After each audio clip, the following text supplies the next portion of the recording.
I mean, I would like to thank everyone.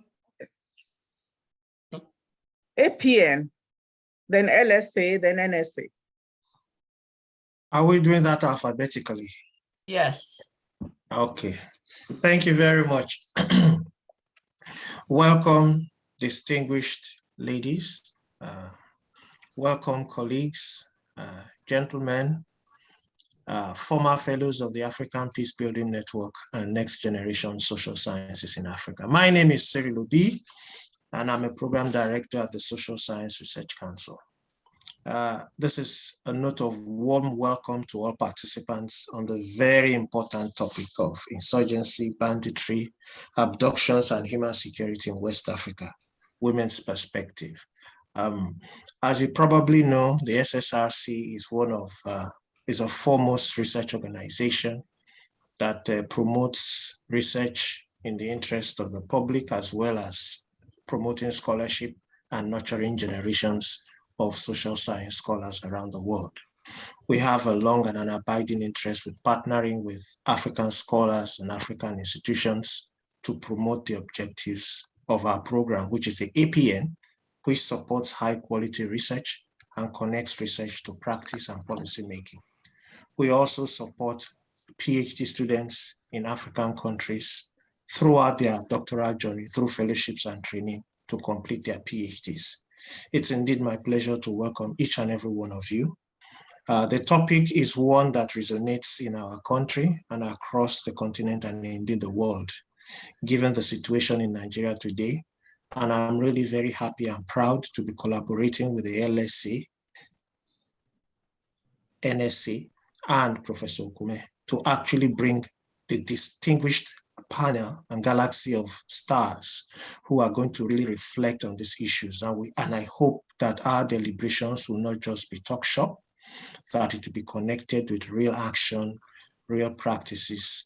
And at the end of the day, we will be able to do something to make our country better, to actually showcase what our women are doing, and to support our women in their daily struggles for a better life, in the daily struggles for the war against invisibility, and to be able to empower them to take actions to make sure that women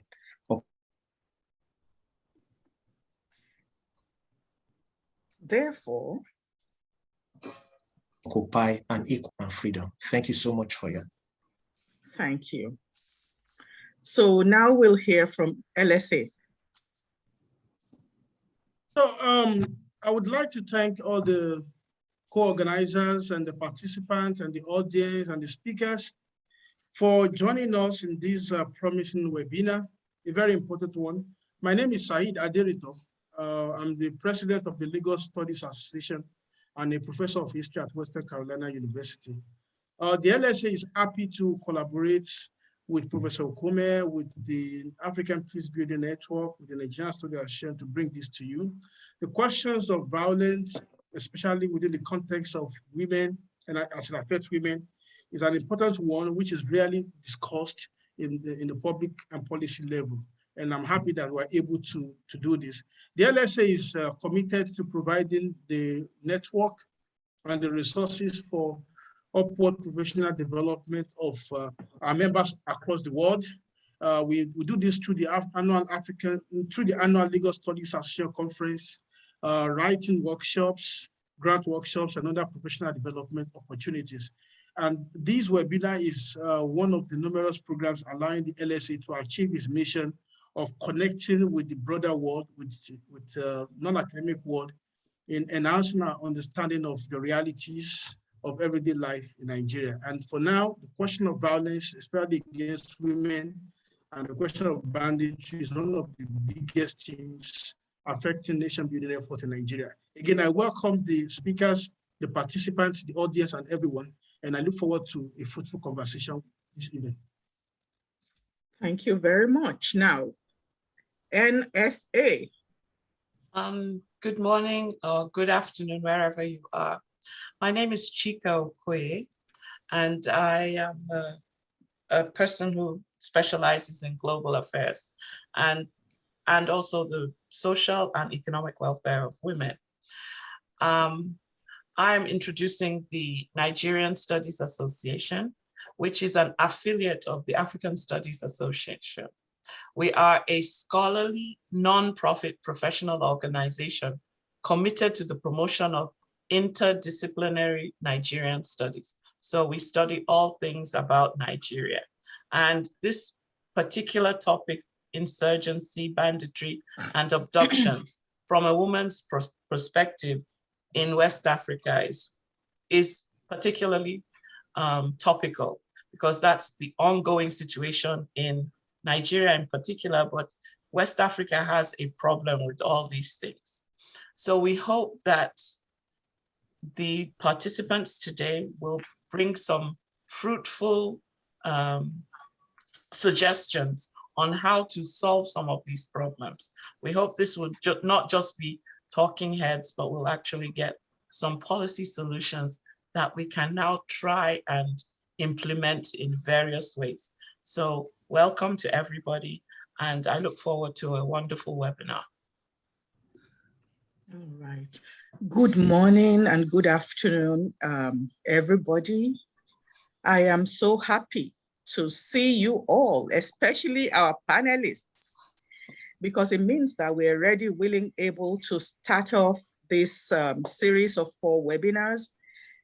The reason why these deliberations were organized is not just to talk about these urgent and pressing problems that our country has, but to have women's perspectives and to have a gendered lens in looking at the problems that we face, as well as have people who are practitioners and serious analysts and people who are scholars come together to see if we have maybe synergies so that we can learn from one another, so that we can all do our work better, but also to document and to analyze what's going on. So one of the things that would, one of the outcomes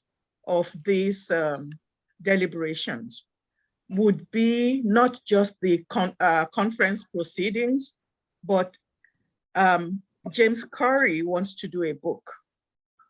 And I would like to encourage everybody that is a panelist to contribute to that book. So we'll want chapters, that's like 25 pages from people. But even if there's not that commitment, I think that we should have serious takeaways that we can use in our work to push, lobby, and agitate for peace building to be taken seriously in our communities, in our nations, and maybe we would even, be trailblazers so that whatever it is that we come up with can be used as a template in our region, and in other regions in the world. So welcome. I look forward to hearing from everybody, and thank you for honoring our invitation. Let's begin. So Mrs. Ayodeji Fadugba is our moderator. Over to you. Good morning, America, and good afternoon, Nigeria. Wherever you are, you have our best wishes. I am quite excited to be part of this program, and I would like to thank all those who collaborated. Can you hear me? Mm-hmm. Yeah.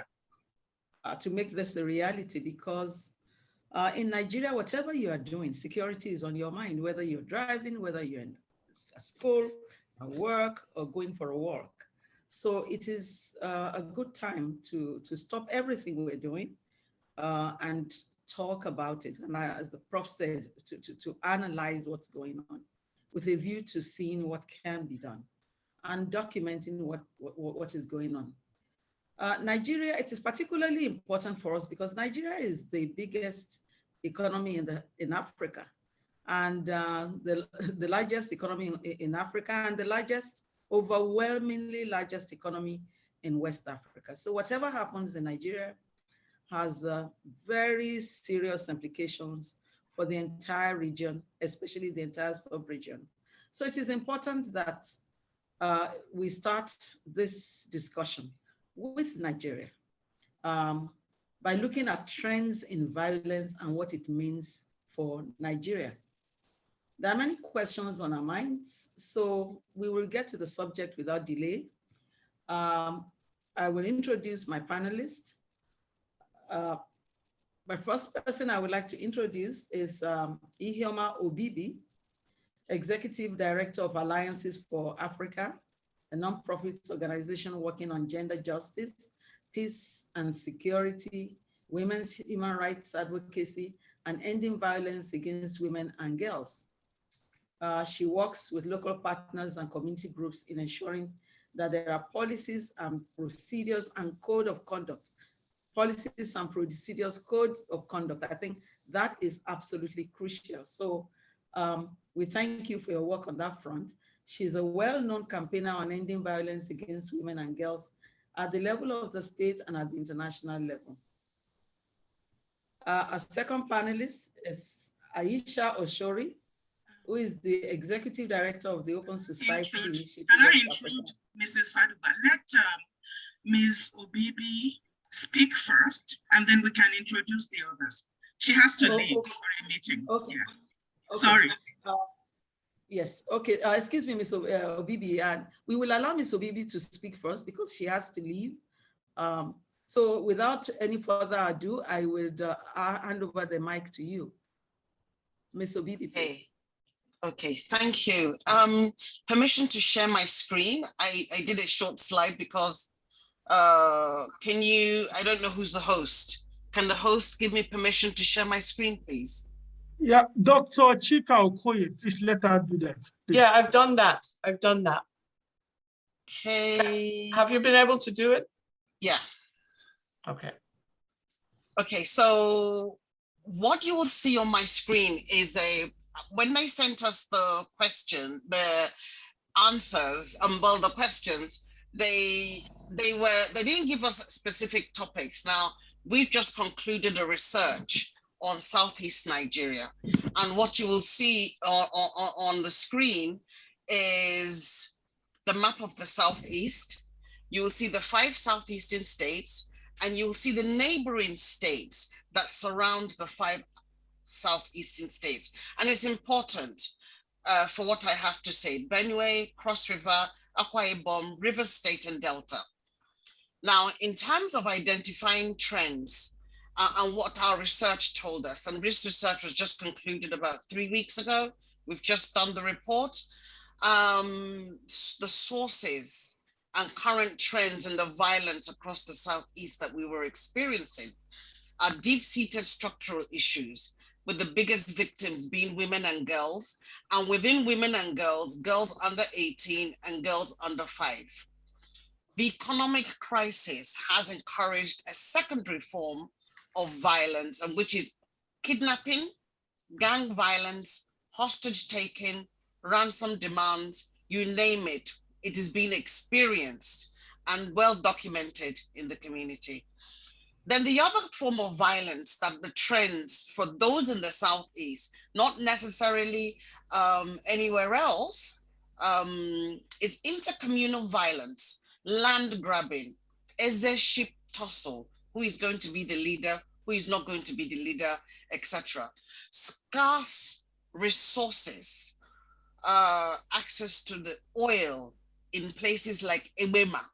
They have experienced a lot of internal communal conflict due to access to that resource. And then the effects of climate change. So there's certain parts of Anambra, Enugu, that are experiencing erosion. Whole villages have disappeared, and those villagers are having to encamp somewhere else. But one of the number one source of violence for states neighboring Benue and the others are herdsmen versus pastoralists. Ebony State, Enugu, literally every week there is a crisis around herders, around pastoralists, around, and most of the victims are women and girls in the farm. So for Ebony State, they're having a serious food crisis because nobody's going to the farm anymore. There's no point going if the women are going to be raped. And remember, in Igbo land, women are the farmers. So it's really, really, really important to understand. We have documented issues around political violence. As we near towards the elections in 2023, we're beginning to see violence around nomination. We're beginning to see violence around access to the political process itself, therefore isolating women who ordinarily would want to participate, but really don't want to participate in the violence. And then, you know, sometimes I've been arguing, you name a dog a bad dog, and then you give a dog a bone. So everyone is screaming IPOB, IPOB. But the reality is the trends that we are seeing, IPOB are not the biggest sources of the violence. The biggest sources of violence are unknown gunmen and the various unauthorized groups that are there. We don't know who the groups are. We don't know who the gangs are, but they're there. And so whilst IPOB is there, they were not identified as the only group causing a lot of the violence. The other trend that was identified was security agencies. And then to hold all of this together, you have the pure criminal element of individuals taking advantage of the opportunity. And so those individuals are also identified actors. The state actors, the military, the security agencies, and other representatives of the state, the DSS, etc., the policemen, and then the non-state actors, unknown gunmen, IPOB, criminal gangs, members of all the groups. But more importantly are the complexities of power, access to power, and the use of this power. So within this melange of concoction, you have a number of identified actors in different places, creating the kind of violence and the mayhem that we're experiencing in the Southeast. Now, remember, the Southeast, the violence we're experiencing is all over Nigeria, but it's contextual to the Southeast. It's not just IPOB that is causing the violence. It's a melange of other factors and other actors, and they can't just be identified as the sole people causing the violence. Now, what has been the impact on women and girls within the research that we've just conducted? And remember, the first research we did was about a year ago, which was to identify the mass atrocities being committed. Now, this particular research was to identify the shrinking civic space and how the violence was affecting everybody. So we have an increase in disbursement into neighboring communities. Now, remember, this is the Igbo community. They welcome, they're very welcoming. So individuals that are running from all these places, we have a few ID camps, but they are absorbed into local villages. And that's where the tension is. Because many of these villages have their own issues and own problems. And then you have their visitors who bring to the table a different set of problems. Another impact has been transactional sexual relations because of the high economic crisis and the poverty. Added to that is teenage prostitution. And so within the Southeast, we have a booming business in baby factories. Now remember, it is a predominantly Christian Catholic community from one side of the East to the other. And so many communities are not addressing the issue of sexual knowledge, reproductive rights, as well as they could. So we have a circle going round. There's no knowledge on sex. then the knowledge is limited. And at the same time, there's poverty. People are entering transactional sexual relations to feed their brothers and sisters, feed their families, and pay school fees. So the increase in economic activity of drugs is another issue. So whilst we have a drugs crisis in terms of consumption, we also have it as a business. And that's the recognition we need. Somebody's making money from it. It's not flying out of the sky. So the drug in question, the one that's really affected all of the communities, is crystal meth. And then finally, the icing on the cake, the increase in SGBV at all levels with the added impact of COVID-19. So you have our biggest victims with our biggest documentation of cases are the under 18s and the under 5s. The under 5s because they can't tell you exactly what happened, and people rely on their silence to keep quiet. Finally, I've repeated this, the research conducted in the Southeast is within the last 12 months. The first was to document the mass atrocities in the Southeast of Nigeria. The second was to address the shrinking civic space in Southeast Nigeria. We did a qualitative and quantitative research with key individual interviews and focus group discussions. And within that, we looked at, what has come out is at a state level, in some states, they are working on a state action plan on women, peace and security. Whilst in some localities, there's consideration of a local action plan on women, peace and security. One of the issues that came out of, recommendation of the study also is to demilitarize the Southeast. The Southeast is one of the few places you will go every 100 yards. There's a military checkpoint, not a police checkpoint, but a military checkpoint with an armored vehicle and guns. And, it's just not, it's ridiculous. It's not sustainable because the military are there to protect the state from external forces, but not to militarize the people. And this is where the police have literally left it to the military. And there's a major, major problem because in many of those places where the checkpoints of the military, there are serious human rights abuses and serious violations of the rights of women and girls. The other thing that came out and another recommendation was to address the impunity of the security agencies. I don't need to go into that. Human Rights Watch, Amnesty International, and a host of other agencies have documented recent human rights violations by all security agencies. The Southeast is no better.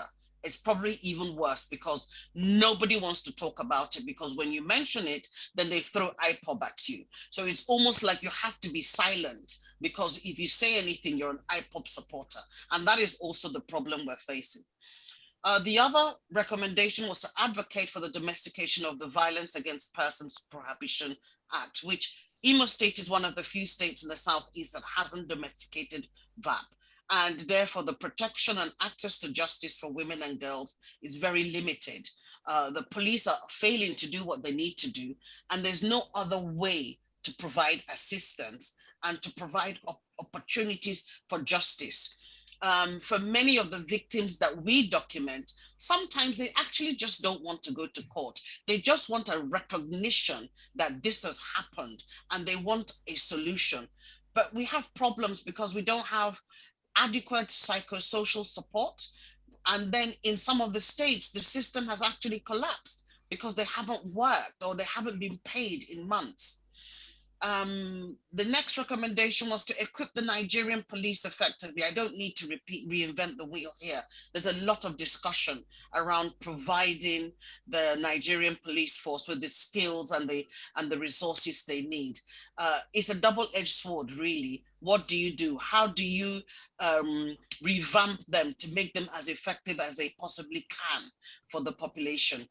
And finally, establish a judicial commission of inquiry under the commissions of inquiry laws. This is critical in the Southeast, where there's a high rate of impunity by security agents, by state and non-state actors. Everybody has to be held accountable, and everybody has to be called to order. Right now, the state governors are not utilizing the laws that they have within their remit to do what they need to do. And so we have a terrible situation in the Southeast. And there's very little recognition of it by state actors and the others. And those is my slide. So I will close my slide. That's it. I'm sorry I sped through it. It's just that I have so many things today that I have to do, and I had already committed myself to this, so I couldn't pull out. Thank you very much, Ms. Obibi, because I know you have to leave. We're grateful for the way you have actually articulated the issues, because I think they're clear enough. Looking at the sources of violence, and most people will say IPOB is the source of violence, but you have identified a whole stream of sources of violence, political violence, the issue of employment, access to resources, and even violence by security agencies themselves and other criminal elements. Of course, access to power and having a voice, and the disproportionate way it affects women, whether as the recipients of the violence from the security forces, or even from the community groups that are militarized. And of course, the proposals you articulated for resolving the crisis, demilitarization, I think it is true that that is what most people are advocating for now, is that the East should be demilitarized so that at least we can find more creative community solutions to the problem. The problem also would have to be accompanied by a measure of holding people accountable for the crimes they have committed. So thank you very much. I know you have to leave. You gave us 15 minutes. And so on this note, I hereby release you and give you permission to fall out. Thank you very much. Please, I will send the slides to Professor Okome and the individuals that have been writing to me, then you can share it. Thank you. Thank you. Thank you so much. Oh, thank you so much. Thank you. Without further ado, I think it is time to introduce the next speaker, Ms. Aisha Osori, who is the Executive Director of the Open Society Initiative West Africa Foundation. She is a lawyer, a development consultant, a communication strategist for the public and private sector. She's a women's rights advocate and a non-executive director on the board of the Nigerian Women Trust Fund. She's worked with UNICEF and National Democratic Institute on a wide range of projects focusing on women's economic and political empowerment. So I would like to welcome Ms. Aisha Osori. Maybe can I also add an accidental politician? So I would like to hand over the mic to you, Ms. Osori. Thank you. I hope I have your pronunciation right. Yes, thank you. Thank you. Faduba. Can call me Aisha, not. Thanks for the invitation. I think I might have inadvertently sent maybe the wrong profile, but I'm no longer the executive director of OSIWA. I left OSIWA in August. I now work with the Open Society Foundation as a director in the executive vice president's office. So my role has changed. Thank you for the invitation. I think based on discussions, I think I want to go through looking at what the overall impact of violence has been on citizens, in particular women, and the implications for the economy, security of property. But before I do that, before we move into what the impact of the insecurity has been, I think it's really important to set the scene for most of the West African countries where we were before we've seen this uptick in insecurity, which I guess if we're using Nigeria as a yardstick, would say started about 10, 11 years ago. So by 2010, in a UNDP report on human development, sub-Saharan Africa in general was described as having the highest incidence of multidimensional poverty. And the way they tabulate this data around multidimensional poverty speaks to citizens' access to education, to health and living standards. And so using these three indicators, we in sub-Saharan Africa were considered to be the place with the highest numbers. And of course, there's variations between the different countries, South Africa being the best at 3%, and then moving home to West Africa, Niger with 93% of citizens living in multidimensional poverty. And you have Guinea, Mali, and Niger, where more than half of the population are described as poor, and where each family has experienced a death, or at least half of this population have experienced a child death. And in countries like Burkina Faso, Burundi, Ethiopia, and Mozambique, more than half of the population is also poor and living in households where no one, absolutely no one, has completed primary school. And so if this is what we were hearing about sub-Saharan Africa 10 years ago, now if you check what is happening in these particular countries that I have mentioned, today, Mozambique is terribly unstable, insecure, with the most atrocious types of violence being meted out to even children. Ethiopia is in the middle of a civil war. Burkina Faso is also suffering from deep insecurity, constant murders, killings in villages. Guinea and Mali have had coups, and Niger, like Nigeria, is suffering from Boko Haram, also extremely poor, undergoverned, and increasingly insecure. Of the 169 countries that were ranked in 2010, Nigeria was 142, Niger 167, Chad 163, Mali, Burkina Faso, and Liberia were 160, 161, 162. I think you get the message.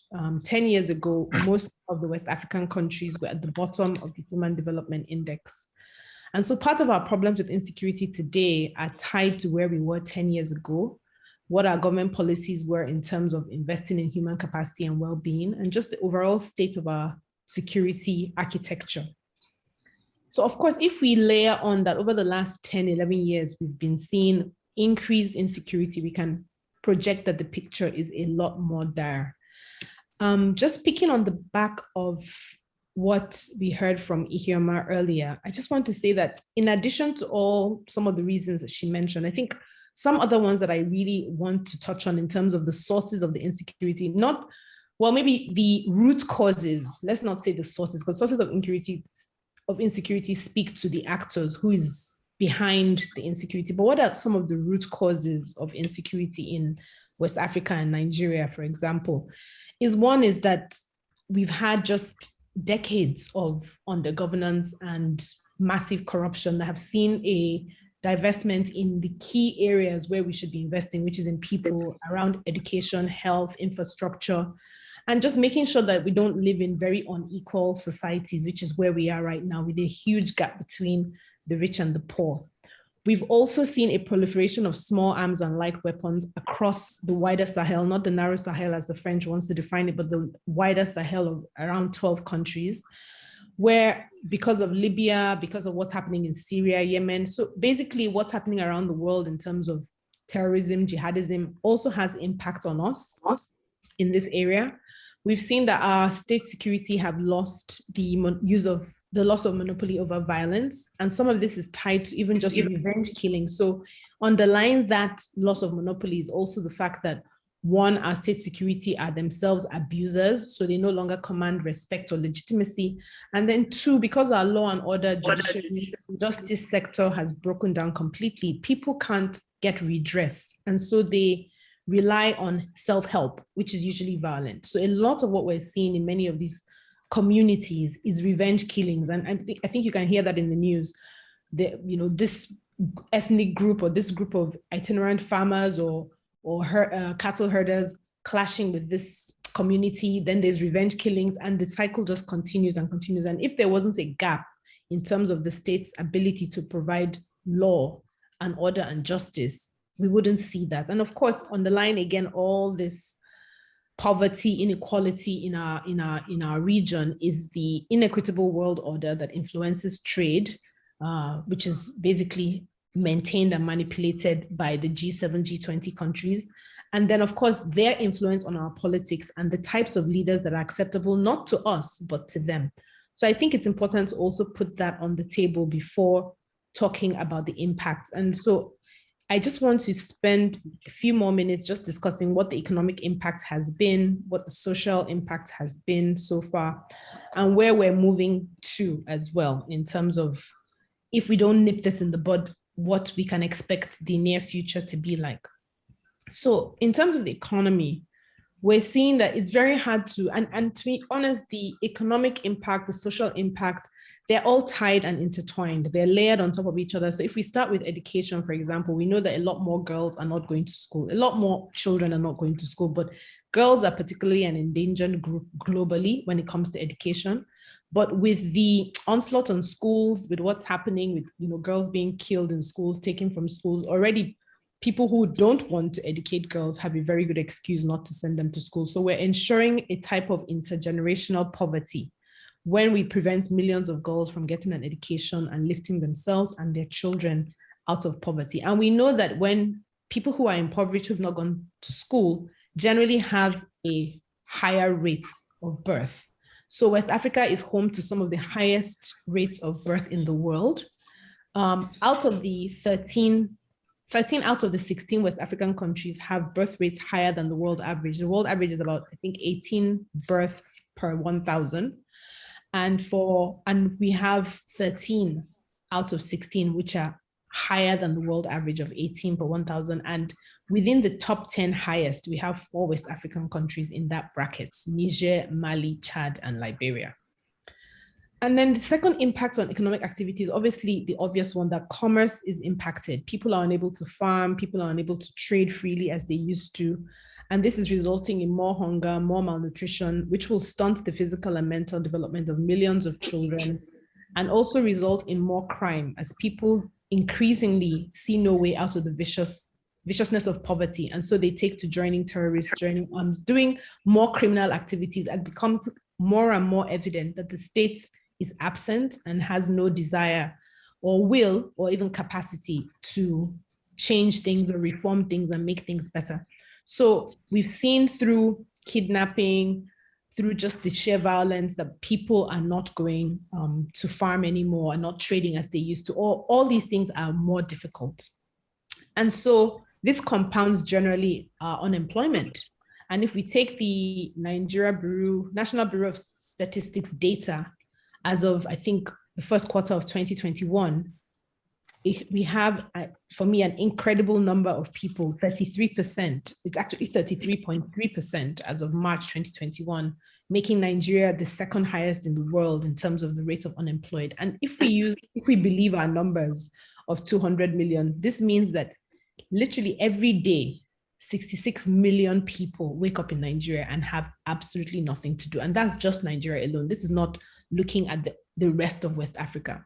Let's put this in context. The population of Ghana is 31 million, the entire population. And that means in Nigeria alone, twice Ghana's population wake up in the morning and have absolutely no way of being productive and making money. And that's why so many people, again, are moving into crime. And of course, the economic activity is also exacerbated by climate change and what this is doing to ability to farm, the productivity of our land, our soil, floods that are, and then of course, non-predictable ways of watering our farms, meaning the rains are inconsistent or they're too many, they're not coming early enough in time for planting, they're affecting harvesting. All those things are layered on top of the reasons why so many of us are unemployed. And that moves for me to the social part of the social impact of insecurity now. So the first, under the social well-being health part of insecurity, is of course a lot of us are suffering physical and mental health, because poverty, hunger, all those things have a way of impacting on your body, on your ability to just live a full life. The lack of access, which keeps people imprisoned in their communities for fear of meeting kidnappers on the way, is probably a really good reason, just as we saw during COVID, where more people were probably dying because of other health-related issues that prevented them from going to the hospital than COVID itself, at least in Africa. The human toll of insecurity has left many parents of kidnapped children dead from high blood pressure, from broken hearts, or depressed and physically ill as a manifestation of the grief that they felt. And of course, this physical and mental illness further erodes your capacity to earn and to be productive, pushing even more people into poverty after some of them have taken all their savings, sold all their property just to be able to pay kidnappers. So for example, and if we look at people who are displaced by the insecurity, the millions, hundreds of thousands who are in IDP camps across West Africa, a study in just the Northeast shows that out of 1,300 plus women, at least 28% had experienced socioeconomic violence, and about 1,500 had reported emotional violence and other harmful traditional practices. And that brings us to sexual gender-based violence, where again, because of the insecurity that's impacting on our ability to earn, of course, many people are unhappy, they're stuck at home, they can't trade, they can't travel, they can't go to the farms. Excuse me. Okay, yes, no problem. It will give me just the amount of time I need to wrap up. So this leads us to sexual gender-based violence, where we're finding that a lot of people are, of course, impacted by the socioeconomic issues. And so the insecurity is indirectly resulting in more domestic violence as we find people more frustrated, more unhappy with their lives and finding a way of lashing out. And of course, freedom of movement is gone for pleasure, and that affects our social cohesion, especially in countries like Nigeria, where social cohesion is already quite frayed because of our politics and the way we run our elections. So we're finding that the ability to just travel, to learn, to experience different cultures within different countries, to celebrate weddings, commiserate with each other, life has lost a lot less color. We're all convening online, and it's very different from being with each other. And so where we're going, just to wrap up, if we don't nip this in the bud, in a way, the insecurities it's like a magnet, it's attracting even more criminals. I think Iheoma spoke to that in her presentation about opportunistic criminals. The more there's insecurity, the more we attract more insecurity, more criminals, drug dealers, arms dealers, jihadists, all will flock to these insecure places to be able to camp out. And of course, this just continues to perpetuate the cycle of insecurity and violence and the impact on people. Thank you. Thank you. Thank you very much. Giving an example of opportunistic criminals, I know that in the Southwest, we have been talking about the issue of invasion of farms, kidnapping, banditry, and everybody is quick to blame certain people from a certain part of Nigeria automatically. But in recent times, we found out that all the kidnappers that were caught were locals who actually disguise as headsmen in order to carry out kidnappings. I mean, and it is eye-opening because if you say this to most people, they really don't accept. But now I think we can all accept that we have to fight banditry and stop giving it the name of a certain type of people. Thank you for that beautiful expose. I know that you have a lot still to say, but especially on the economy and all that, but I'm sure that we'll have a chance to address that when people start asking questions, because I know you still have a lot, you still have a lot to say. So I'm going to call on the next speaker. I will, before I call on the next speaker, let me just say that what we're doing is that we're just going to give everybody 12 minutes to speak. I know you were a little bit above 12 minutes. And then eventually we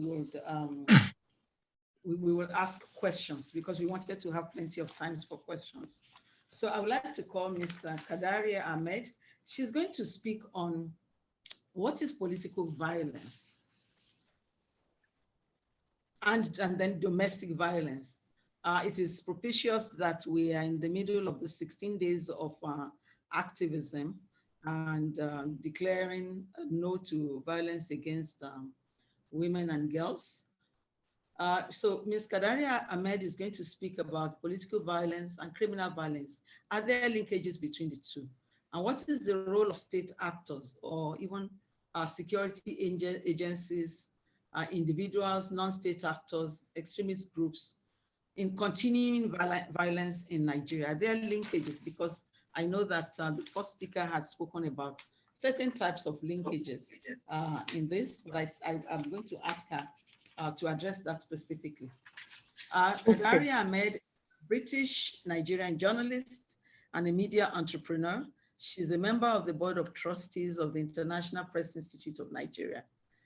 She is recognized as one of the 5 most influential people in the media landscape. She's extensively published in national and international newspapers and has been awarded many grants and awards for her work on accountability journalism. Please welcome Kadaria Ahmed. You have the floor. Thank you very much, Doc, for that welcome. And you have to forgive me, I am still pretty much on the road. And so I'm not going to put on my video because I suspect if I do, it will affect the impact of what I'm going to say. I'm afraid I don't have a presentation as such. I think there was a little bit of confusion in terms of the sort of instructions we got. So if people don't mind, I'm just going to speak to certain issues and then we'll take it from there. I'm really happy that Aisha started by sort of contextualizing the conversation because I think it's important. And she kind of spoke to some of the major issues that we're seeing across the continent and which have, if you like, led us to where we are today. But I'd actually like to start even on a sort of bigger global scale, because I think sometimes when we talk about some of the devastating issues that we face on the continent, and Nigeria in particular, we don't focus on the sort of devastating impact of global militarism from leading countries across the world. There is a world philosophy of might is right that has generally underpinned the world global order.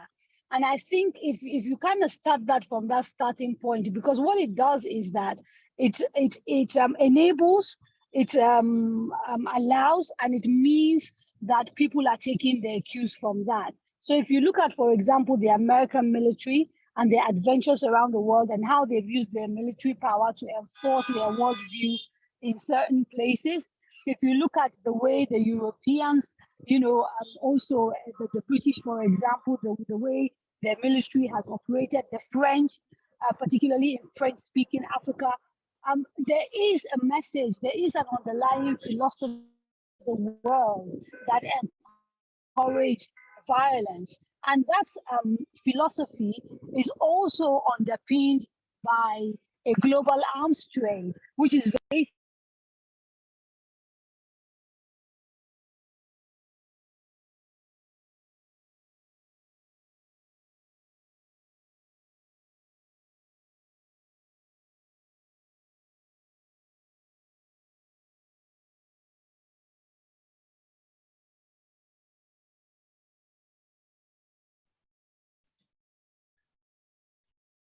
I think we have internet problems.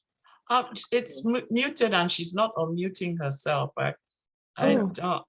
Kadria, if you can hear us, we can't hear you.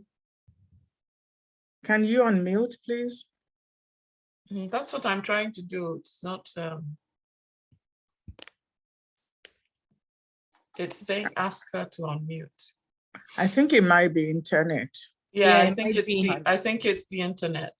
Mm-hmm. So then I'm wondering if we should we go to the next person until she works out the internet issues? Yeah. I suggest we go to the next person, and in the meantime, somebody should reach out to her privately to let her know we've lost her. Okay. I'll do that.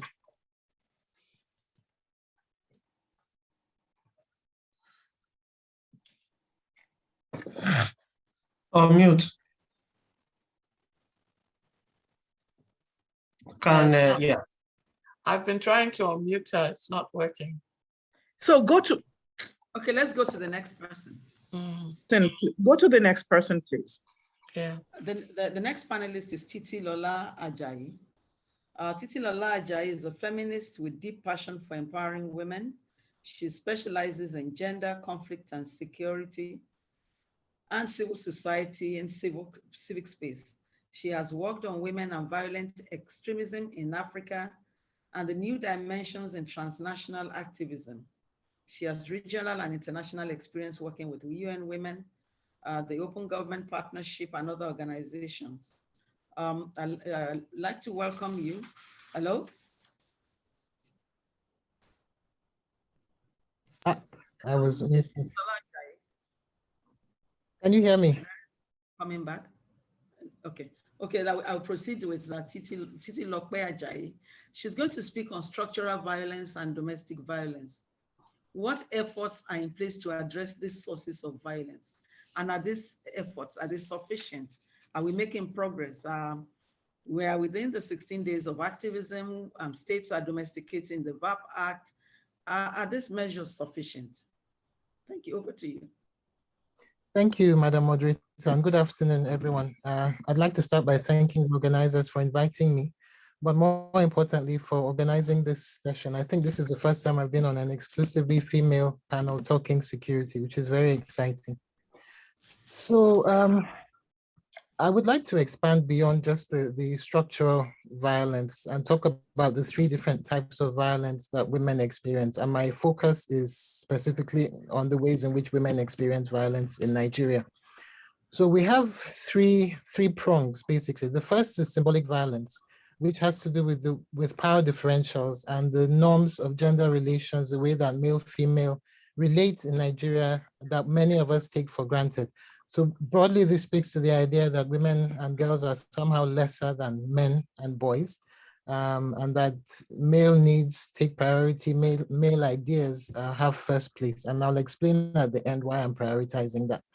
The second has to do with structural violence, and with a specific focus on women.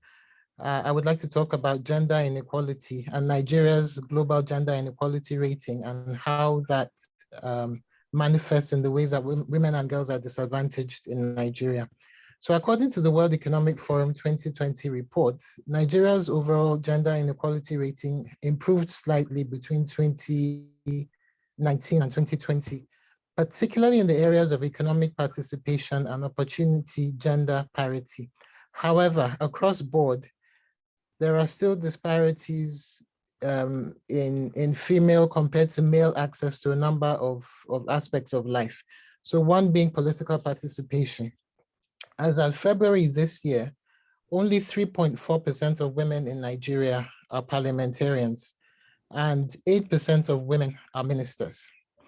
There are disparities in literacy rates and access to education. So you find that although there are girls and women in school, starting from primary through to tertiary, you find that the numbers reduce as you go, the higher you go in the education scale. So at primary level, you have 58% of girls enrolled. By the time they get to secondary school, that drops to 47%. And then by the time they get to university, we're looking at only 8.3%. Also, economic participation and share of labor market.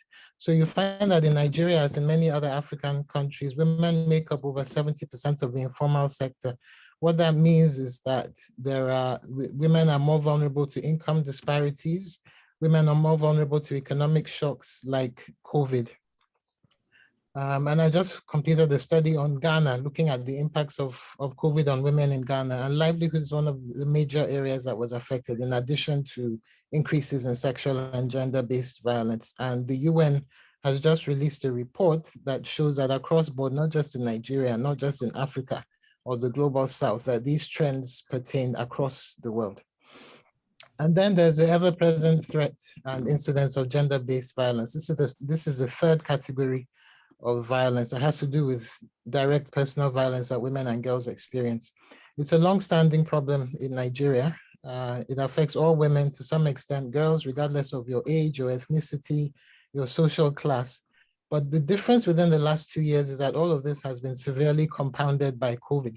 So we've gone from a situation where 3 in 1 women will report having had sexual or gender-based violence experience before the age of 15, to now 48% of women during COVID, according to this UN report that I cited. And what are the types of gender-based violence that women experience? There's conflict-related sexual violence, We know for a fact that there's widespread sexual and gender-based violence within the Northeast conflict by Boko Haram and other insurgent groups, by security personnel. Ms. Obibi mentioned this, and I think I'm getting an echo, sorry. Yes, by insurgent groups, by security personnel, and even humanitarian officials within displacement camps. And these are people who have a mandate to protect, that are committing these abuses. So protectors have become perpetrators. And then we have domestic violence, which tends to be spotlighted a lot more than other forms of violence, but really it's just one form of violence that women experience. And domestic violence can be physical, it can be sexual, it can be psychological, it can be emotional, it can be economic. And Nigerian women experience all of these things. For reference would be, there was a movement, a massive movement that started on Twitter a few years ago about what it means to be a woman in Nigeria. I think that was the hashtag, being female in Nigeria. And all of these, the numbers of women that came and were reporting these kinds of issues just shows how widespread it is. And then you have criminal violence, and these are not distinct categories, they overlap and they intersect. So this is violence is being committed by, in addition to the actors that I mentioned already. Again, we have security actors. Many of us will remember the mass rapes of women in Odi by the army. And then I think it was in 2019 where in Abuja, where police arrested women purportedly for being out late at night and being indecently dressed, and then proceeded to abuse them sexually, and justifying that on moral grounds. And it also includes other people with the duty of pastoral care. So we're looking at lecturers in universities. I'm sure many of us have seen that the infamous BBC documentary. It also includes religious leaders, pastors, imams, etc. What are the sources, causes, and enablers of these kinds of violence? I would say that there are three main things. One is that it seems to be an ingrained culture, that it's something that a lot of people take for granted. They think is normal. Even if they think it's not normal, they are not so bothered by it. They think in the scheme or the hierarchy of security challenges that Nigeria is facing, violence against women is a minor issue. The second would be, and it's related to the first point, that the norms and the policies and the laws that exist or that we are trying to evolve to address these abuses are in direct conflict with some of the negative cultural practices that we take for granted. The third would be gender inequality. And where I'm coming from with this is, and Aisha mentioned it briefly, is that if you have disempowered women, that in itself makes you more vulnerable to certain types of abuse and to violence. And it also conditions the decisions and the choices that you make, the options that are open to you, and how much power you have to avoid or to escape abuse. And in terms of what efforts exist to address these issues, there are a number, but because of time, I'm going to just mention a few, and then maybe in the conversations we can expand. So the biggest one is the Violence Against Persons Prohibition Act, or the VAP law. The full title is a bit of a mouthful, which was passed in 2015, initially only had jurisdiction in Abuja. And then states it was set up in such a way that states had to then domesticate it into their own laws. So far, 18 out of 36 states have signed, meaning that there are 18 that are pending, out of which, according to data provided by Partners West Africa, Nigeria, there are 7 states that are awaiting their governor's signatures before it becomes law. And it makes provisions for a number of things. One is the Sex Offenders Register, which I know a number of states have set up already, but not that many. The other resource is women's and feminist movements that have agitated persistently for many years to try to get this issue of violence against women, SGBV, taken up at high legal and policy levels. And this includes NGOs like Project Alert, Baobab for Women's Human Rights. There are so many such organizations, also activists like Ms. Obibi. And these these movements and these activists have been the force behind, for example, the passage of the VAP law and other legislation, and campaigns to try to get women's human rights recognized. We also have domestic violence and family units within the National Police Force, and a growing number of crisis response centers. And for example, in Lagos, the Lagos State Domestic and Sexual Violence Response Team. In terms of how effective and how efficient these are, I would say that it's a mixed picture. I know that there's a big funding issue, for example, for projects for campaigns that have to do with violence against women and girls. There isn't a lot of political interest in addressing this issue. I would say that it's growing, it's increasing, but there's still a lot of work to do. And then, so we're seeing a lot more leadership, but for me, until we address two core issues, the problem is going to persist.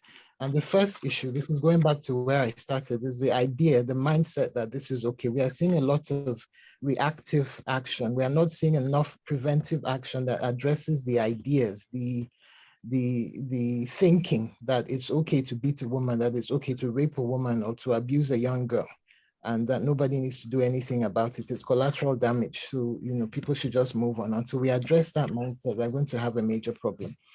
The second has to do with the empowerment of women and gender inequality, which, like I said, makes women more vulnerable to abuse and makes it more difficult for us to avoid and to escape violent situations. We cannot address violence against women or SGBV without also addressing the empowerment of women. The two are closely interlinked. I will stop there and look forward to the discussions. Thank you. Thank you very much. I hear from you pretty much what everyone else is talking about, the empowerment of women and their participation. And you already you're raising the issue of participation in the political process and how Nigeria has actually gone down on the indicators, having made progress within the first few years of our democratic dispensation, and how the only things, the only area where Nigeria seems to have made progress is on the economic front, but on other fronts, we have actually witnessed a big drop.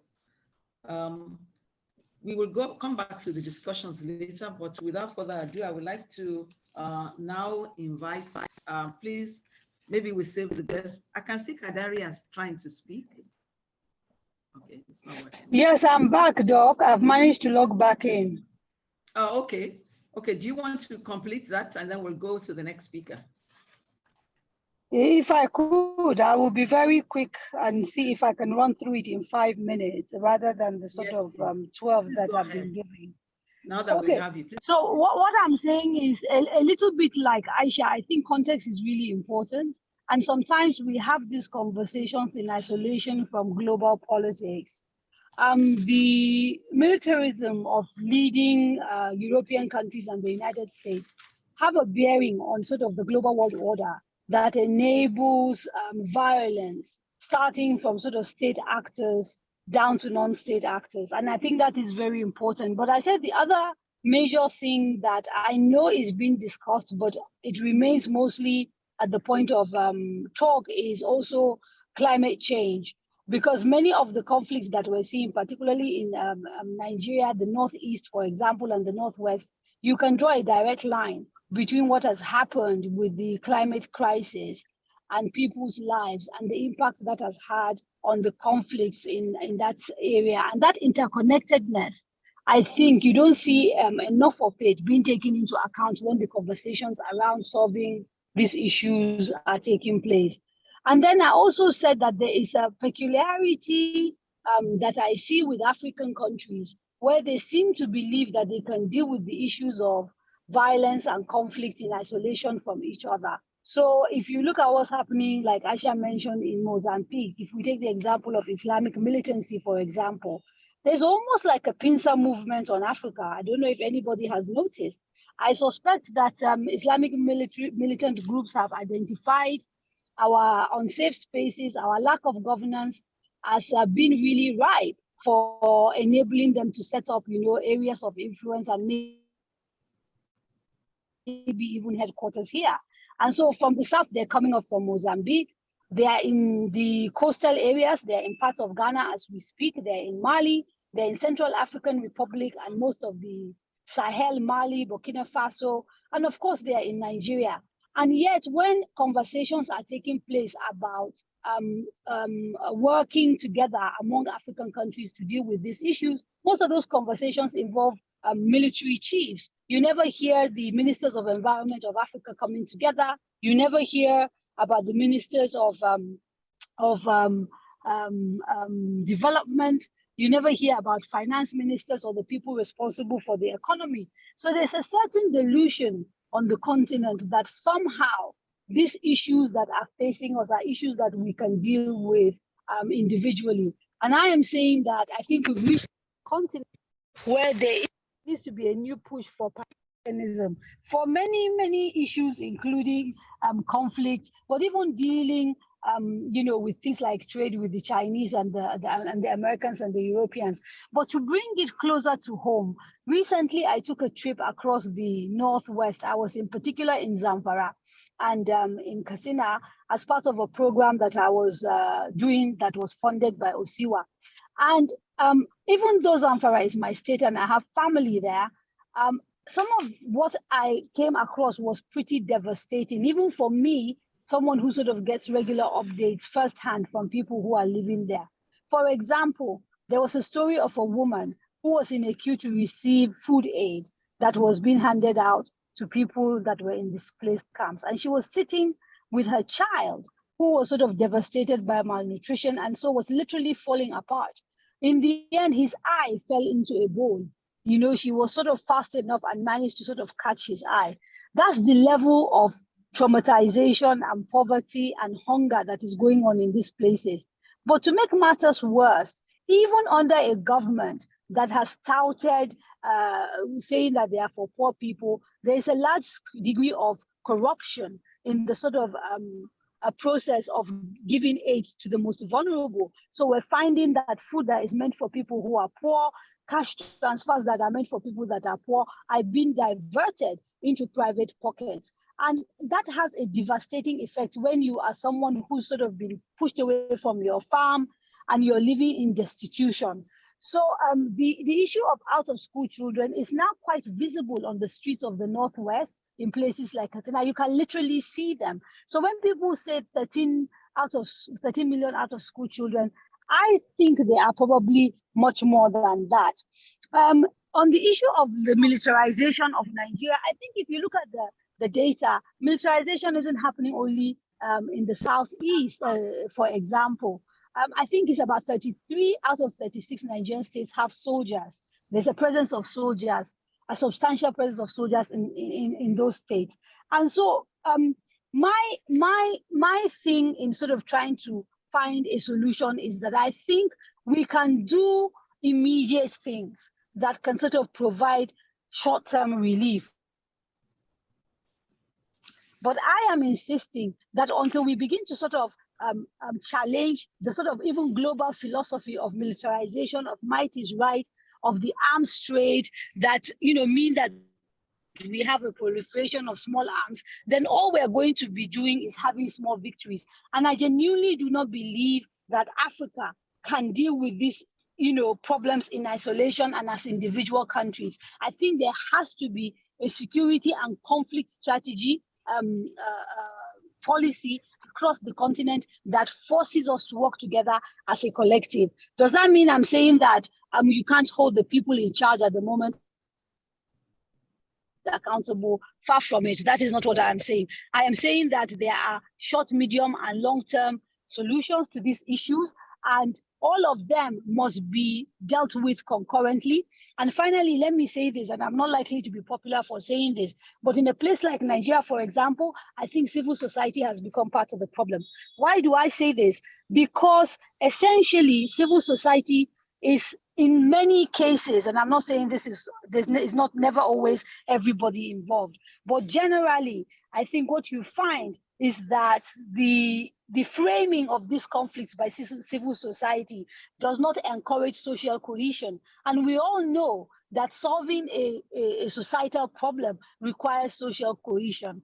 And that is what we find is missing in the communities where some of these issues have become endemic and is now spreading. So perhaps apart from maybe the Southwest, which probably is the sort of most peaceful section in Nigeria today, there is no region now that is without some sort of violent conflict.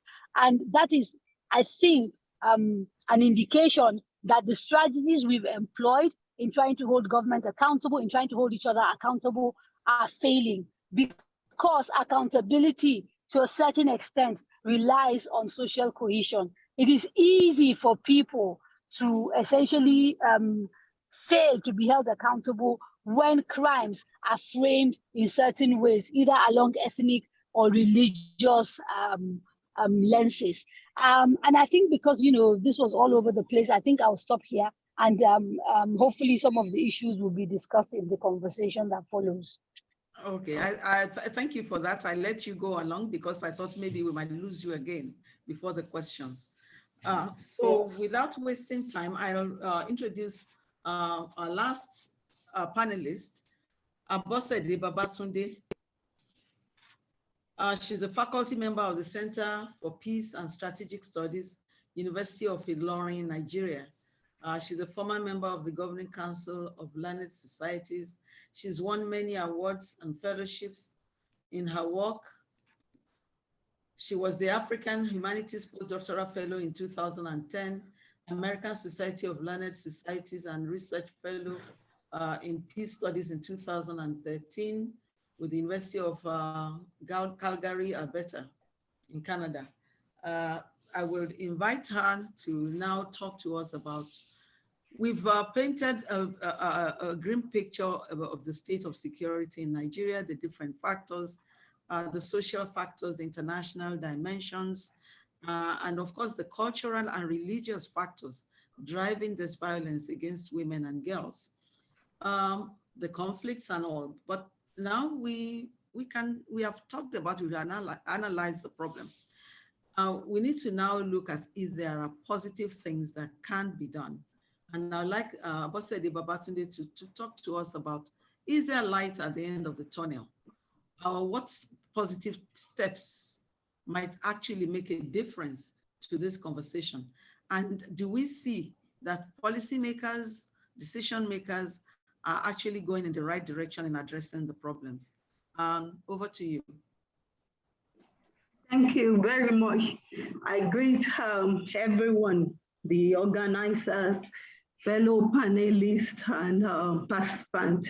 And I also thank the organizers for the opportunity to be part of this very important topic on insurgency, banditry, abduction, and women's security, looking at women perspectives. And I think our participant has made very important issues, as you said, about the challenges of violence that permeate the Nigeria state and have significant impact on Nigerians' security landscape. And now on the questions, when we say we can see the reality that the problem is very enormous. And when we are saying there are any light at the end of the tunnel, can I confidently answer and say, I think so? I don't think, because we can say that where we cannot afford to lose hope.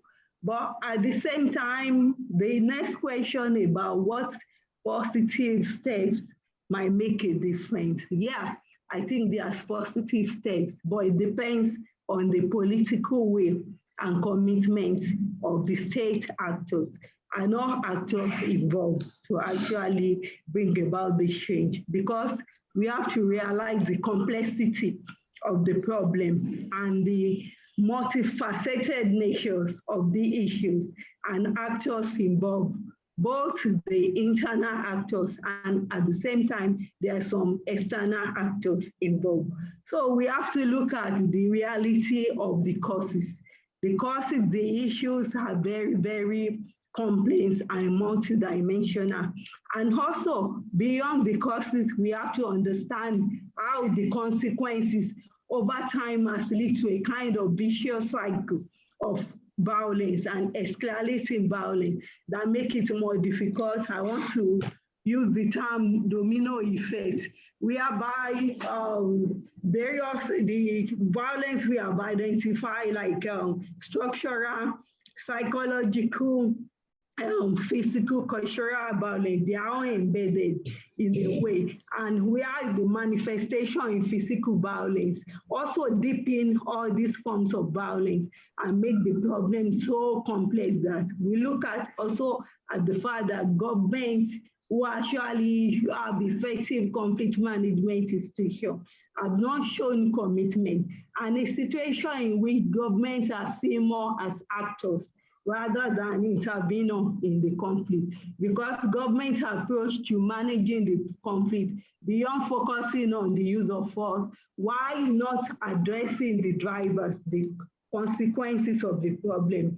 In a situation whereby government themselves are actually part of those who are actually framing these embers of violence around these countries. So we have to look at the challenges and ask ourselves, what is feasible? And we also have to look at how this conflict has actually impacted on various actors beyond even women. We look at the impact on youth.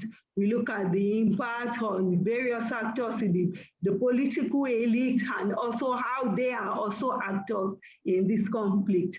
And we look at how issues of armed proliferation, we look at issues of ungoverned space, we look at the issues of porosity of our borders. So this actually brings into fore the enormity of the problem. And we look at the issue, structural problem embedded in inequalities and injustice, because what permeates all this conflict is issues of injustice that continue to solve, because one, ineffective approach of government.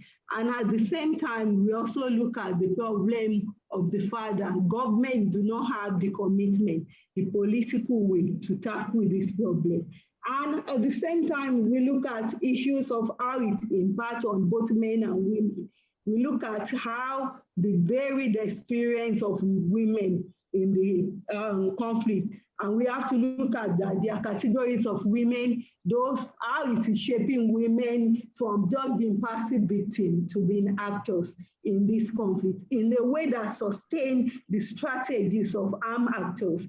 And this brings out the complexity of the problem. And then when we are talking about what are the positive steps that need to be taken to make a difference, I first highlighted the fact that there is a need for political commitment by government. We look at also civil society, like somebody raised the fact that civil society, we have a content where civic space continues to shrink. So how can civil society play a key role in that context to complement the effort? And we also look at the contextual issues over time, although there are a lot of commonalities that permeate this conflict in the various states, regions in Nigeria. But at the same time, we have to look at specific content. What is driving this conflict in various content, farmer elders, violence, and banditry, and how they overlap over time, issues of Boko Haram, how it's interlinked with the farmer elders in terms of cattle roasting, which is a source of funding for Boko Haram, and also banditry. And we also look at issues of conflict entrepreneurs, those who are benefiting from this conflict, and the fact that even state actors, state officials have been, research has shown that they are also part of the opportunities benefiting from it. We look at issues of how women are over time becoming more involved as actors, because of what is their motive. Is it economic? Is it revenge as a result of maybe death? Or is it quest for survival? So all these issues bring out what are the positive way we can address it. When government themselves are actors, when the civil space has been continued to shrink, and our government actually mainstreaming gender, looking at how women that have transcended the gender or the perception that women are harmless, are peaceful, to become more involved. So all the gender concern, the varied need, interests of various actors in the conflict, it needs to be actually taken into cognizance in trying to find the viable solution. And also we look at issues of injustice, because where there is no justice, there cannot be peace. And we also look at how there is need for complementarity of effort. We look at effort of state, the local institution, effort at the national level. For example, at the local level now, the traditional institutions have been weakened. The traditional leaders are indicted. Okay, they have lost their legitimacy, respect. They are now seen more as actors. And we cannot downplay the key role of local actors, local institutions in conflict management, because most of these conflicts permeate the local level. So where we don't have viable local institutions, when local leaders are indicted, when they do not have the capacity to manage, they are also seen as opportunists benefiting from it.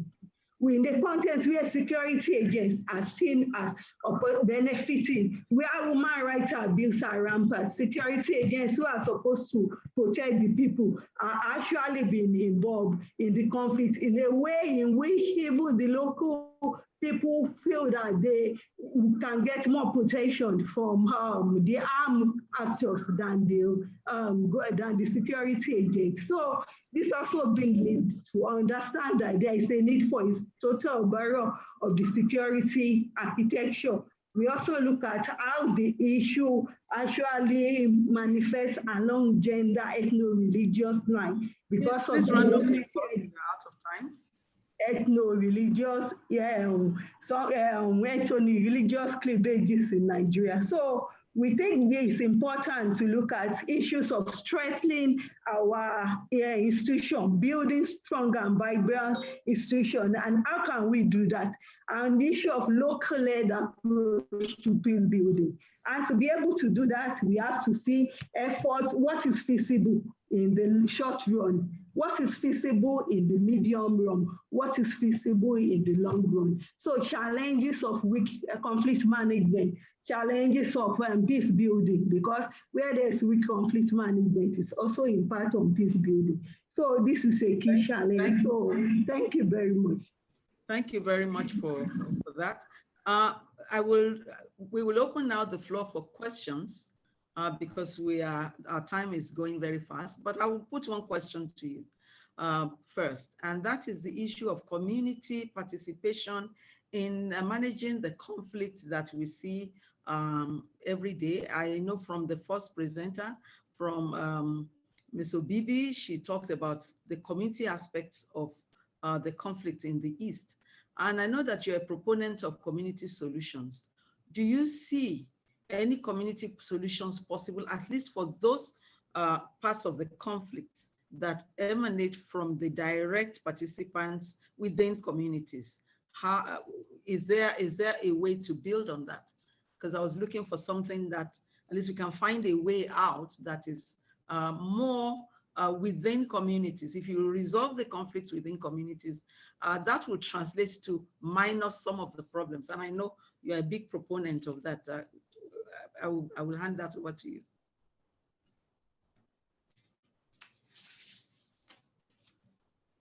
Hello? Can I interject and say that all panelists should be given an opportunity to respond to that? Okay, that's fine. Thank you. Sorry, is this for me? Or... Yes, it was. Oh, okay, sorry, can you just repeat the... No, not for you, it was for... Okay. It's for everyone. Okay. Okay, you go ahead. No, but can you repeat the question? I just heard the last part about what can communities do to, I guess, maybe get a handle on the insecurity and maybe be proactive. Is that correct? Is that a good summary? Kind of, but in the first presentation, so people was talking about the fact that the problems in the East are exacerbated by the problems that exist even within communities themselves.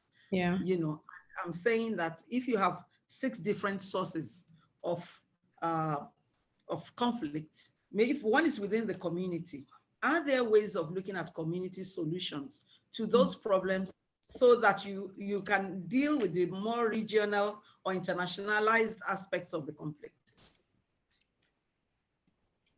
Okay, great. I understand. And I can think, I guess, on my feet, and maybe when I listen to other panelists also approach, but I think 2 things come to mind in terms of what communities can do. The first would be dialogue. You know, I just don't know how well we still dialogue, and dialogue really takes time. It would take more than, and if we use, for example, while I was in Osiwa, some of our mechanisms for managing war-torn, trying to amend relationships between, you know, communities that have faced war in Cote d'Ivoire, in Liberia, in Sierra Leone. Dialogue can take months, it can take years, but I think that would be a very good start.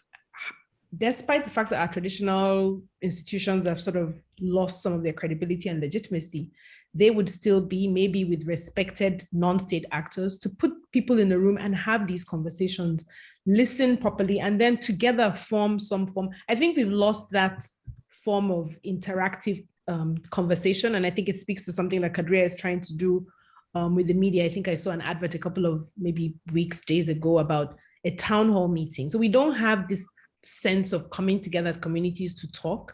I think that would be the first one. The second one is we desperately need justice, mediation, arbitration mechanisms. That's one of the reasons why people are so upset with each other, why we fall into this cycle of violence and revenge, you know, revenge crimes. Because something happens and somebody doesn't get justice and then it escalates. Then somebody wants revenge and the other person on the other side also wants revenge. So we desperately need communities themselves, and that could be part of the dialogue, to find their own ways. Since the states have abdicated responsibility in terms of law and order and mediation and providing justice, communities can also provide that. I mean, we can hark back to our history. Before the colonialists came, before colonialism, and before we had these types of formal courts, we must have had our own traditional forms of solving disputes. Maybe we need to go back to that. Maybe we need to revise them. Obviously, I'm always very wary of just going back to tradition, because tradition has a way of keeping women down.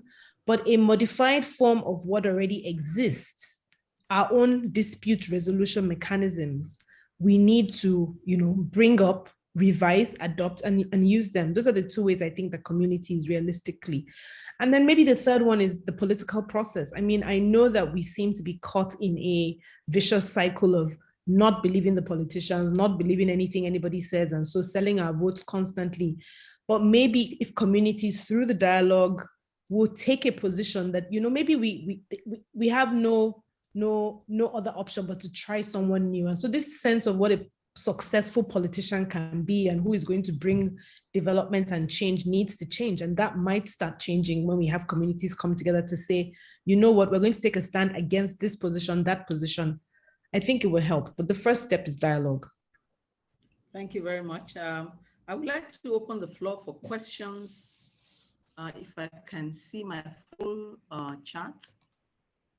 I'd like to open the floor. Or is there anyone who would like to answer that question among the panelists? But okay, can I help to read the questions out? Yes, please. Okay, Mpuri Mary, sorry, is messing so many youths down here. And this person witnessed certain instances. It's not a question, it's a comment. The drug is very prevalent in the East. And I guess maybe the question is what can be done to address this situation, especially since it's driving some of the violence. A second question, or maybe comment, is that people appreciate your knowledge. Ademola Adeshola appreciates your knowledge. on the insecurity, violence, and economic challenges in Nigeria as they affect Nigerians, particularly girls and women. The question is not directed to any specific panelist, so anybody can weigh in.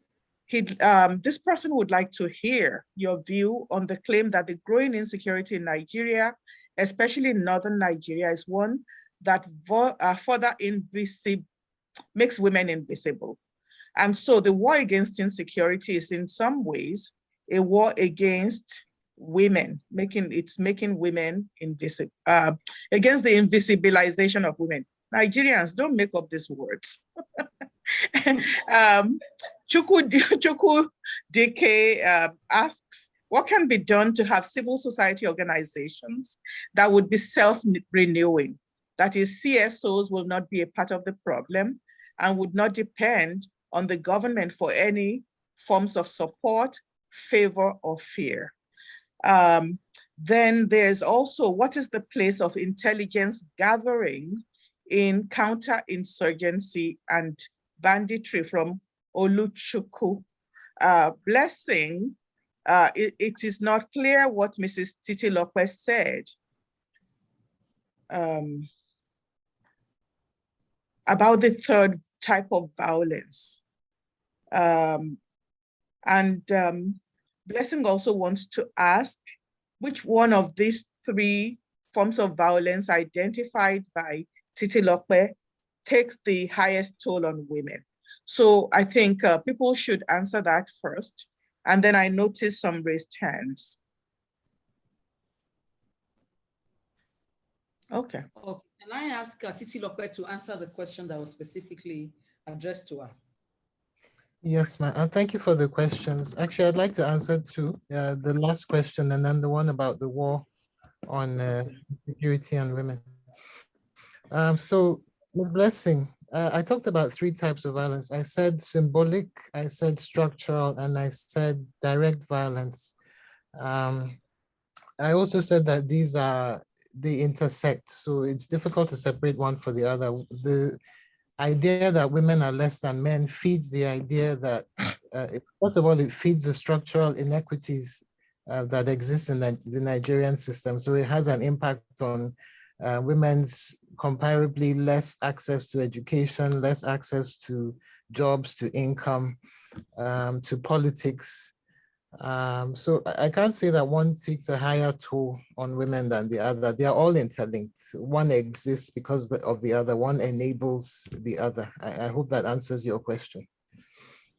The one that we see that is more visible is obviously the physical violence, but there are other forms of violences and they are all very closely interlinked. This question about the war on insecurity and the war on women, it's a complex question. It's a brilliant question. Thank you for asking it. I would say that there are two sides. There's no straightforward yes or no answer. So, and in order to break that down, we need to look at the intentions of those who are driving this conflict. And we also need to look at the impacts that their actions have had. So on one hand, you have I'm going to start by talking about the abductions, because that was really one of the first manifestations of gender violence that took place in the Northeast. And these abductions started years before the conflict actually broke out. And it was basically forced marriage, members of Boko Haram going and trying to marry young girls and young women.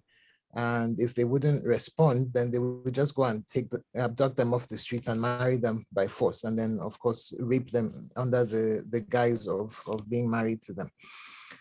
So it would look as if the idea was to subjugate women, to subjugate girls, to force them into a particular religious framing and into a particular sociopolitical position.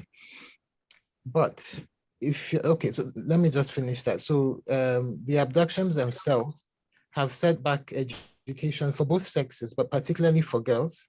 And I argue that that's because of the Chibok girls. And let's not forget that there are still 112 of them in captivity. Girls and women have died as suicide bombers, which were being weaponized by groups like Boko Haram. And women and children make up at least 79% of people displaced across the Northeast by the conflict. So these are aspects in which you could say that women and girls have been disempowered, have been rendered less visible because they are forced to live in a particular frame, in a particular way. But on the other hand, the conflict itself has opened spaces for women to participate more deeply in the security responses to the conflict. So for example, as part of this civilian joint task force, and they did at some point have a female section of that. Also as part of, you might call them vigilante groups, community defense groups like the Yangora, my Hausa is a bit rusty. And then there are more women households. Of course, this has come at a cost of disruptions to the family structure, which would have generational impacts. And also it has an impact of exposing women to more domestic violence, because if you have a woman who is now the main earner in her household and her husband is disabled, and then she has more money, more autonomy, she has more agency, but the man is used to earning, and in that context, he's supposed to be the head of the family. So that disrupts the structure, and also it exposes women to frustrated men who can become violent.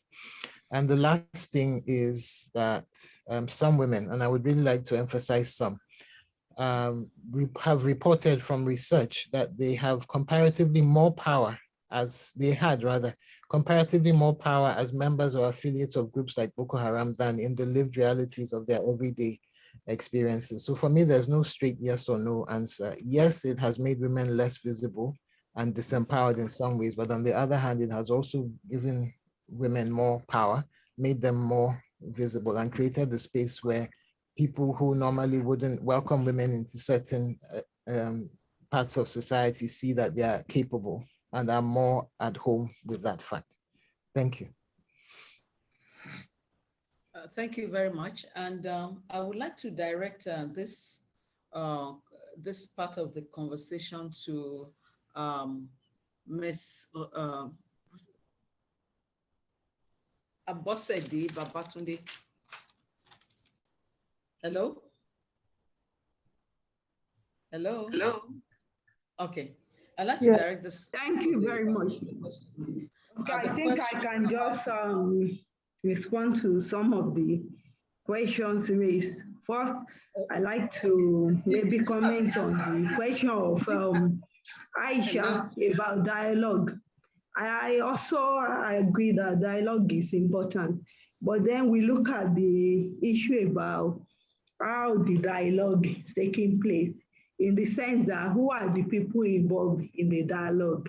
Because the reality from some of the research I've carried out is the fact that when dialogue takes place, it usually involves the major stakeholders, like the traditional leaders, like government officials, security agents. But why about the local communities, people? Like, for instance, farmers and elder conflict, the farmers, the elders, are they involved? So the reality is that in some cases, when this dialogue takes place, the key actors involved and those who are experiencing this violence, they are not factored along, they are not carried along. And at the end of the day, some of the resolution made does not actually address their concern. So there is a need to redefine the approach to dialogue in a way that those people that are actually the victims are carried along to be able to know their concerns and needs and how to meet them. And also the issue about government commitment, as I earlier mentioned, is very, very important. In a context in which governments are not committed, it will be difficult for any resolution to be implemented, because some of the findings also indicated that even at the end of the day, when dialogue takes place, some agreements, but the implementation aspect is a key challenge.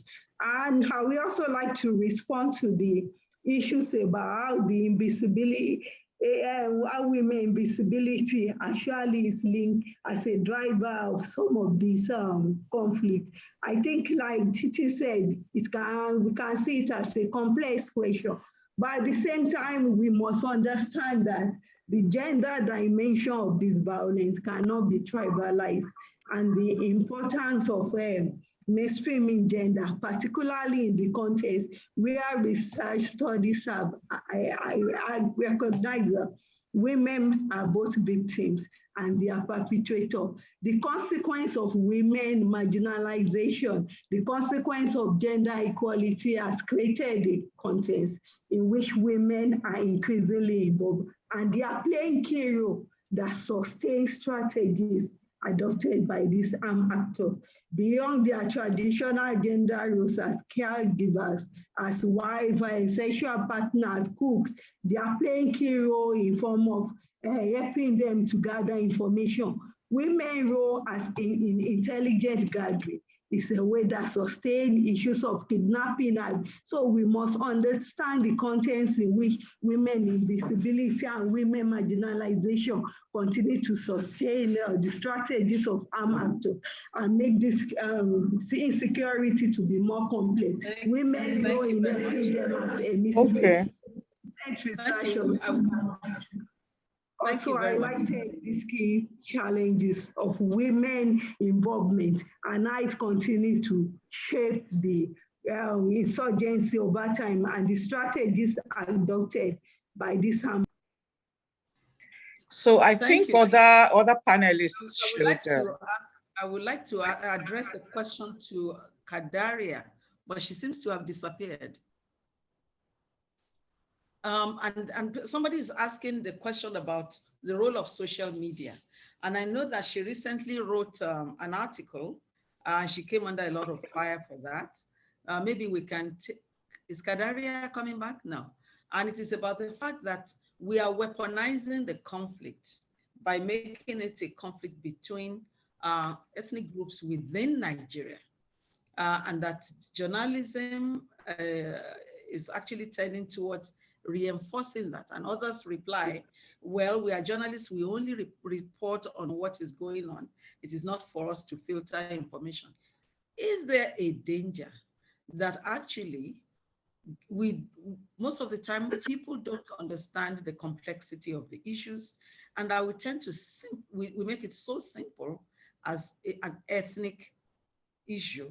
And how can journalists help us reframe the conversation such that we can see the global side of the problem rather than the ethnic side of the problem?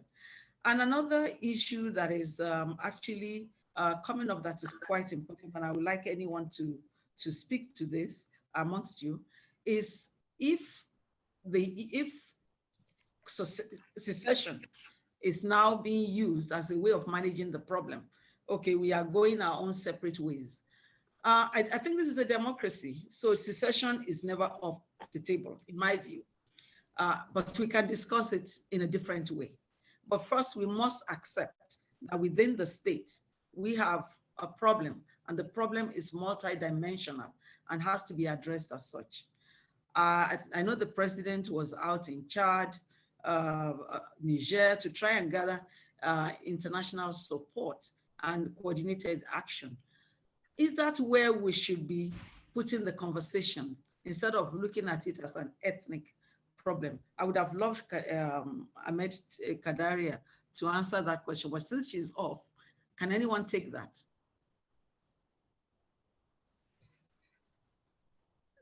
I'm happy to take a stab because, to be honest, yeah, this is Aisha. I'm saying that I'm happy to take a stab at that question about the media, because I think it actually also covers civil society, and the sense that maybe civil society is also not framing the challenges properly and adequately. I see a link between the two.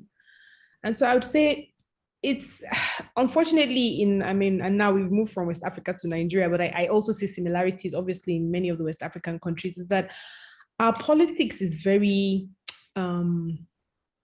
ethnicized by design, from independence and who got power, during independence and after, in a way that frames everything that we do. So there's no quick fix to what ails us in terms of civil society and media. We too are part of the communities that we were born in, we've lived in, that we've been socialized in. So we also have this frame in terms of looking at things. That's not to excuse civil society and the media, but what could help is a more structured way of challenging these things. So I mean, because of the internet, the freedom of the internet and the freedom of the social media and disinformation that has been weaponized, for me, the only plausible, sustainable way of fighting back is where people like all of us in this room who know better to join those conversations, to put out alternative narratives about these things. So to challenge them the way Kadrea did, but to challenge them with facts, with history, with, you know, with a bit of creativity in a way that captures young people who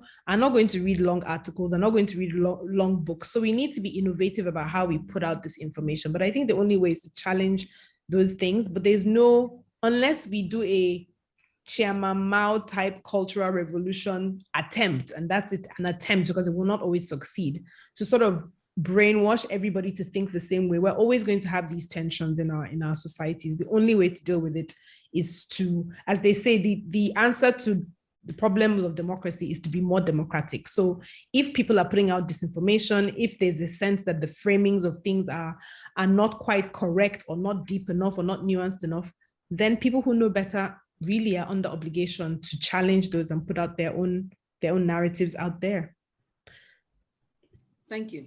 I have a question here in the chat about the role of security forces in insecurity against women and girls. And I don't think this conversation will be complete if we didn't mention the End SARS protests and the role of young women in challenging the actions of security forces, leading, because women have been disproportionately victims of rape, of exactions. You know, women, if you are beautiful, you arrive at a checkpoint, you are afraid, and there have been cases of security forces actually pulling girls out of public transport to be raped. And it is not an accident that there are many women who were very active in the EndSARS protests. Do you think inadvertently this is actually driving, is a driving force for women to get engaged, not because they wanted to, but because at some point they thought they had no choice, but they have to? That insecurity is actually driving women to ask for more voice. Can I direct that to Ms. Titi Lope Ajay? Thank you. Please, could you repeat the question? The second part isn't clear to me. That do you think that somehow, inadvertently, women are being forced to reclaim space and join the conversation and the protests because they have been victims? And I talked about the EndSARS and how women were actually very active in the protests because they have been victims of state security forces exactions against women. Okay, thank you.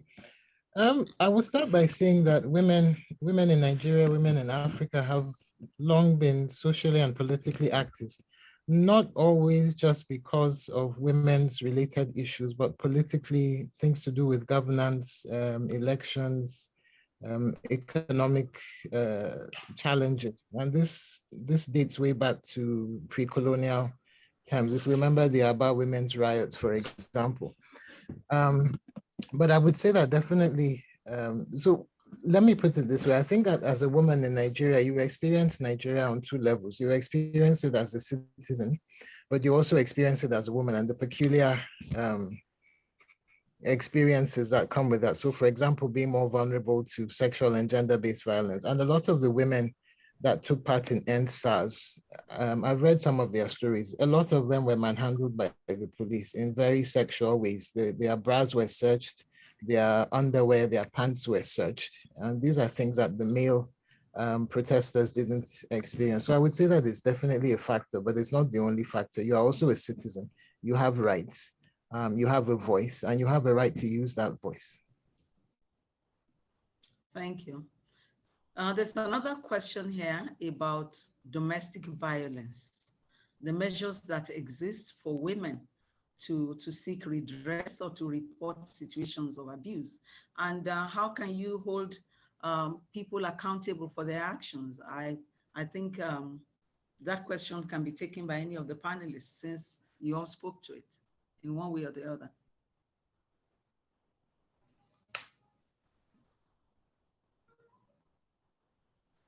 Who would like to go on that one? Dr. Babatunde, would you like to take that? Very much. What's the question again? The question about domestic violence. What records do women have? What structures exist for women to report and also to hold perpetrators accountable? Okay, women involvement in violence. And yeah, you said women involvement in violence. Domestic violence this time. Okay, domestic violence. Violence, yes.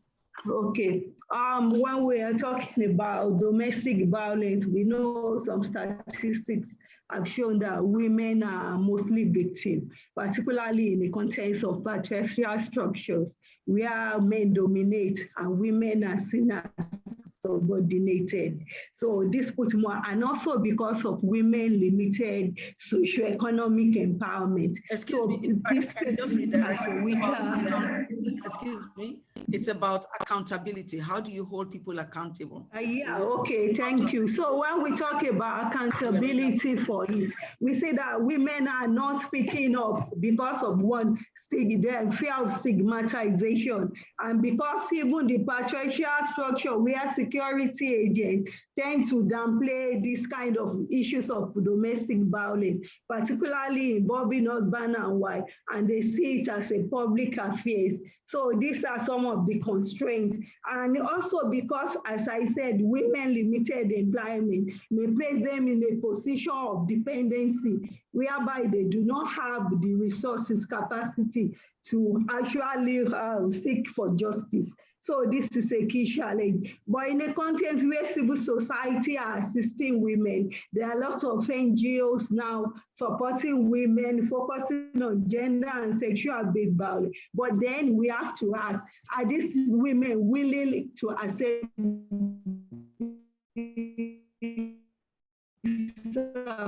support their cultural or worldview or ideology? They perceive that it's part and parcel. So in a context where even domestic violence against women is somehow normalized, we have some women, because of their cultural, deep-seated cultural value, they perceive it as part and parcel of their subordination, and they don't think they need to move beyond that. So it's a kind of constraints to women ability to seek for justice. So this is a key, and because of even this patriarchal setting also predominates within the security institution.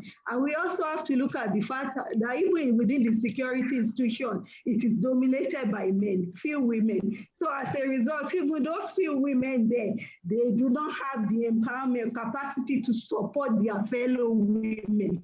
So in terms of accountability, I think civil society can play a key role, more so in the context in which our government, the state, federal, they are reluctant to implement. I think Titi highlighted the fact that even in some of these laws, gender-based are implemented within 18 states, we have majority, and even where they are implemented, even how are these applied? So the application of this law is a key challenge. So when we talk about accountability, I think civil society organizations, both local and international, they can play a key role in supporting women, but we must understand the challenges or constraints they can face in the context in which this deep-seated and embedded cultural value actually inhibit, prevents of women from speaking up, from seeking justice. We're just out of time. I think that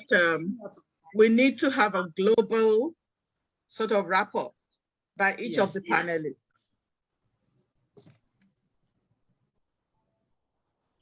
Let me call first on Aisha Osori.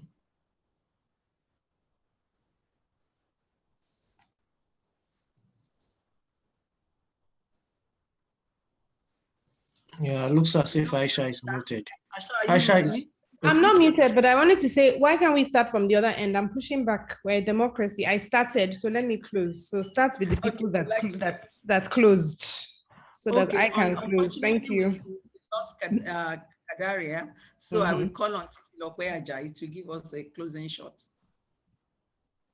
I thought Dr. Babatunde was the last person.